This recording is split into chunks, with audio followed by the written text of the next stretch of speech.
अस्सलाम वालेकुम रहमतुल्लाहि वबरकातुहू।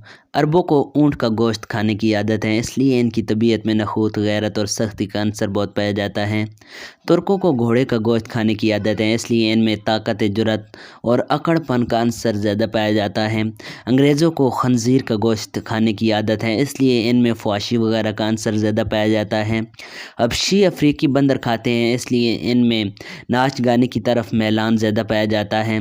इब्नुल क़य्यिम रहमतुल्लाह अलैह फरमाते हैं, जिसको जिस हैवान के साथ अनस होता है, इसकी तबीयत में इस हैवान की आदतें गैर शऊरी तौर पर शामिल हो जाती हैं, और जब वो इस हैवान का गोश्त खाने लग जाए तो इस हैवान के साथ मुशाबत में मज़ीद इजाफ़ा हो जाता है। हमारे ज़माने में फार्मी मुर्गी खाने का रवाज बन चुका है, चुनाचे हम भी मुर्गियों की तरह सुबह शाम चूँ चूँ तो बहुत करते हैं, लेकिन एक एक करके हमें ज़बह कर दिया जाता है। फार्मी मुर्गी का गोश्त खाने की वजह से हम में सुस्ती, काहली की, एक जगह टिक कर बैठने की, सर झुकाकर चलने की और पस्ती में रहने की आदतें पैदा हो चुकी हैं। दोस्तों, इस चैनल को सब्सक्राइब करें, वीडियो को लाइक करें और दोस्तों के साथ ज़रूर शेयर करें। बहुत शुक्रिया।